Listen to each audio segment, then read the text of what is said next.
BPCON 2022. Are you kidding me? Let's go inside. Let's check it out. All right, we're sitting here with Pace Morby, the Subject to King. Literally, when it comes to Subject to or just creative finance, I love following your stuff. What I love most of all probably is watching your stuff and then sharing it with our team. But anyway, what would you say to like a new person wanting to get into creative finance, subject to whatever it is, what would you like say is first step? Okay, step one is you gotta have the information, okay? You gotta know what creative finance is and how it can help you. Second step is you need to lock arms with somebody else that's doing it, right? Because information's cool, but implementation is way more important. And here's what's cool is as I'm walking in and spending time in the hallway today, people are saying, oh, I've done 15 sub-2 deals. I've done 10 seller finance deals. I'm doing novation agreements. Guys, this is the place you want to lock arms with people because you're going to take the information and connect it with another human, and that's where implementation actually comes in place. Okay, so technical subject to one in creative finance. So let me guess before you ask. Due on sale, debt to income ratio, do agents get paid? Is it any of those? No. Okay. But keep it going. Yes, this is amazing. Okay. No to all three of those. So it's the nominal tax rate. What is your guys'? Oh, we're gonna get into. You're gonna get into 0% seller finance situation, right? Yes. Is this what we're talking about? Because your CPA says you're required to. Your CPA is incorrect. Tell your CPA to read a book. What it is, it's the guideline from the IRS. It doesn't mean that it has to be done. And also, you can seller finance anything under $150,000 or less at 0%. That is actually in the IRS code. If it's over $150,000 and you end up getting audited by the IRS, they will then give you the nominal tax rate, which is 1.5 or 1.9, one of those two. Okay.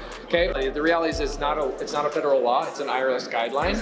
And so a CPA walked me through it, explained this to me about 12 years ago when I first did my first 0% seller finance deal. It is not against the law, and if your CPA or anybody tells you otherwise, you need to actually have them look up the code. Look up the law. Yeah. Okay. And even penalties, right? They can't go back and assess penalties if they do find out. No, what they can do is they can go back and force you to charge interest. The way that we did it is we pre-build the interest into the purchase contract. And you actually state that in the note and deed of trust. So for example, let's say I'm buying a house, ARV is $200,000.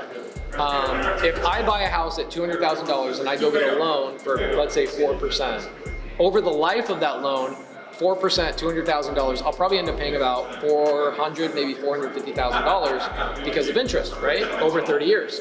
So what we typically do is I'll typically buy that property for $250,000 and pre-build in the interest and then do principal only on $250,000. And so you are charging interest, you're just charging it up front and then you're doing principal only payments.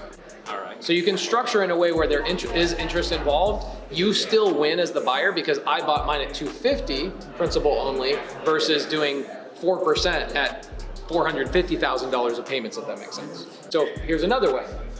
So I have a deal where I bought it for $3 million. Sub-2 loan is 1.2. Seller finance note is $800,000. 0% seller finance. There's another law or a guideline. There's another guideline that actually looks at second position, third position, and fourth position liens differently. So if you actually create one loan, let's say you have a seller finance $200,000. If you structure the first $150,000 in a first position loan, 150, guideline says 150, you could do it at 0%. You then create a second note at 50,000, it's also 0%. So that the total purchase is $200,000, all at 0%. Does that make sense? Yeah. How do you, typical lenders that aren't comfortable with, to where you're financing 100%. So if you've got a seller to carry 25 and you're financing 75 with the bank. You have the seller file a UCC against your LLC. A UCC essentially is like a lien against a business. So let's say that you're the seller, I'm the buyer, and I come to you and I go, hey, I'm gonna go to my lender and I'm gonna get a 50% debt. I'm gonna give you 50% down, you're gonna carry the other 50%. This lender says, sorry, we don't like second position loans, okay? I go, no problem.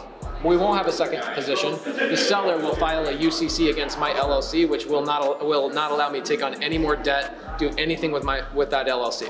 Second way that you can do it is you can actually set it up where the seller becomes your partner on the LLC, and the seller's buyout agreement of that partnership is what I owe him for the second lien position. Here's a good one too. So Marcus and Millichap I use for multifamily. Marcus and Millichap in their loan documents state that they don't want a second lien position. I still put a second lien position. Really? Yeah. That was my next question, is how you feel comfortable and it's really not their problem.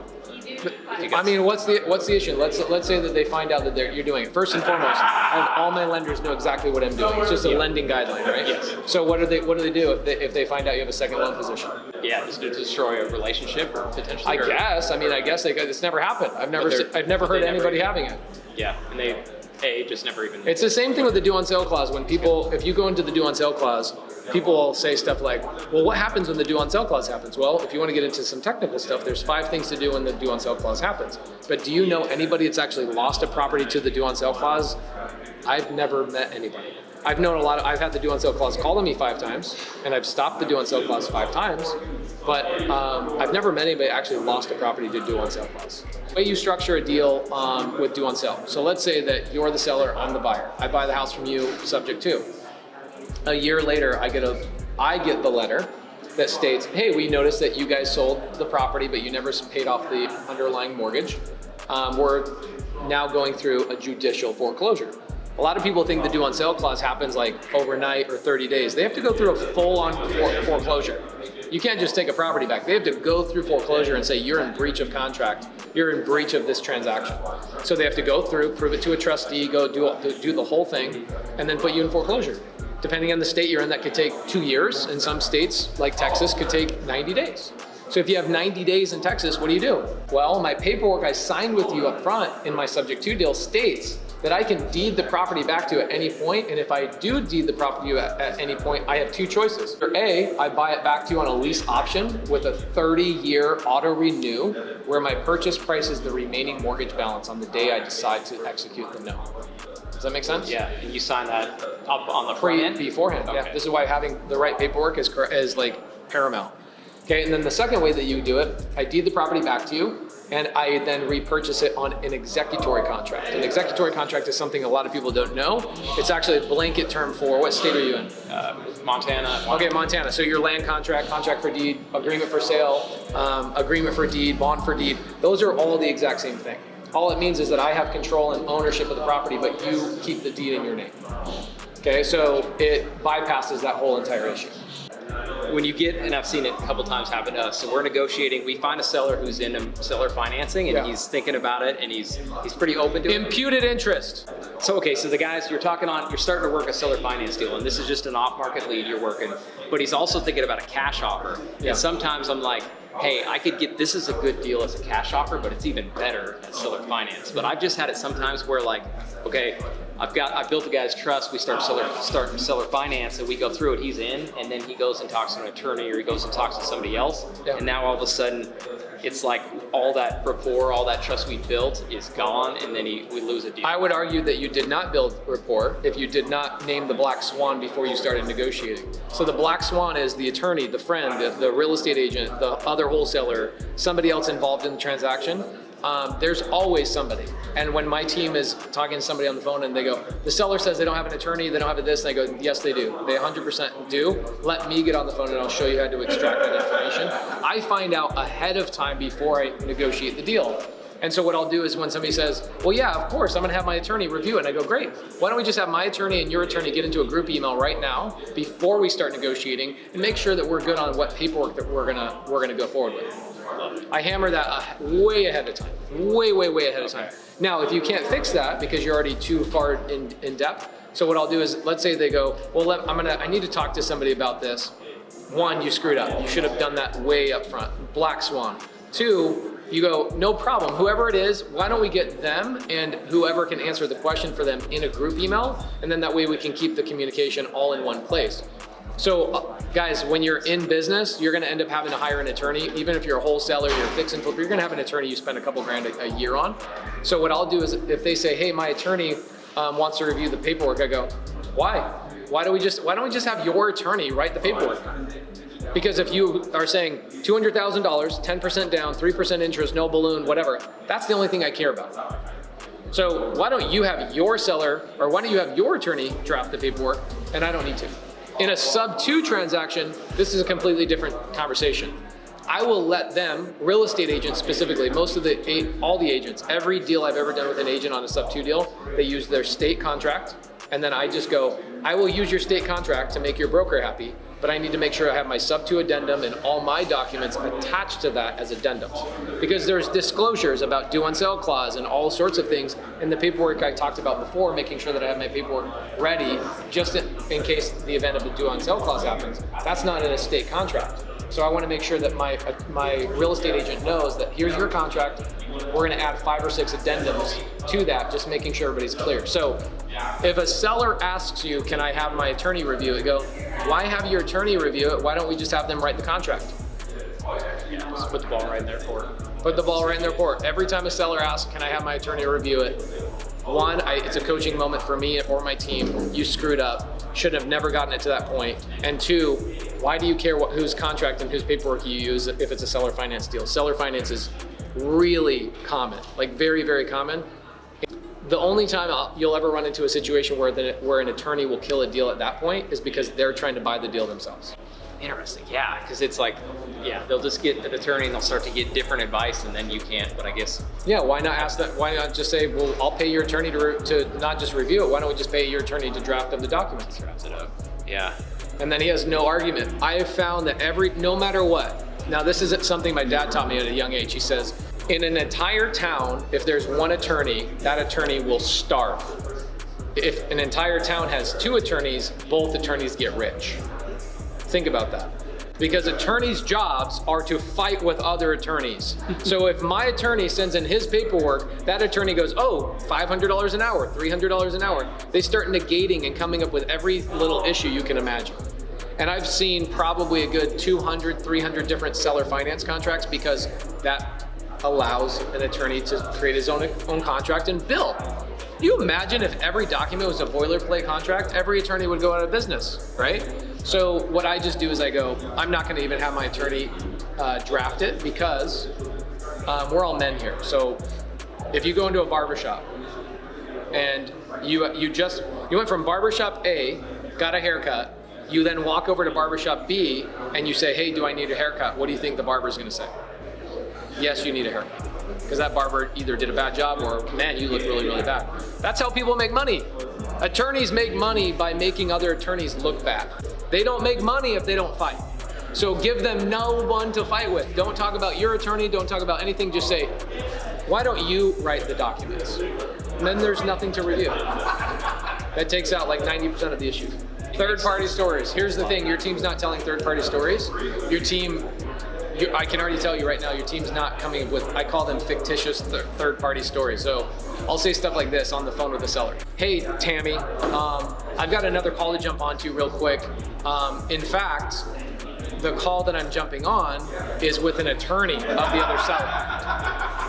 And I didn't know that they had an attorney. We're gonna end up having them do all the paperwork, but is there anything like that? Would you rather me before we start negotiating, would you rather me get your attorney involved right now and make them involved in the contract, or is this something you wanna do on your own? Even if the other call with the seller is not happening 5 minutes later, say something like that one, establishes credibility that you're working with other sellers and other sellers are doing it, and you're willing to let their attorney do the paperwork. That 2-sentence thing structured like 85 different things in that seller's brain. Your team's not using third-party stories. Great way to do it. Tammy, this is a great question. I'm glad you're bringing this up. I'm so sad that I missed this. I should have asked you up front that whether you had an attorney involved or not. Here's what we find. We had a seller 3 months ago, got their attorney involved, and attorneys only make money when they fight with somebody else. So that's what they're gonna do. They're gonna fight.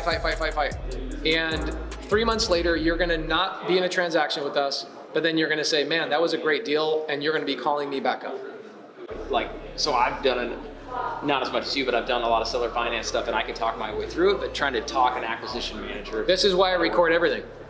I record every phone call I make, every big negotiation I do, even when I raise capital for my big multifamily stuff. I record my calls with my private money lenders. I record my calls with my investors on my big deals, because when I go to automate that, and probably 1% of my seller calls are on my YouTube channel, so you guys can go watch that. But I record every call I used to make and calls I still make today. I either call them and record it, or B, I call my students' sellers on a live Zoom. So for a couple of years, what I used to do is every Saturday, I would go, all right guys, 12 hours today. I'm literally calling your sellers for 12 hours. Bring me your worst possible leads. I did this for 2 years. This is why my community is so strong. Every Saturday for 2 years, I would call 12 hours their worst possible leads, and I would convert those leads. That's why I'm gangster at this stuff, because I've had every possible crazy situation pop up, and I just have done the reps.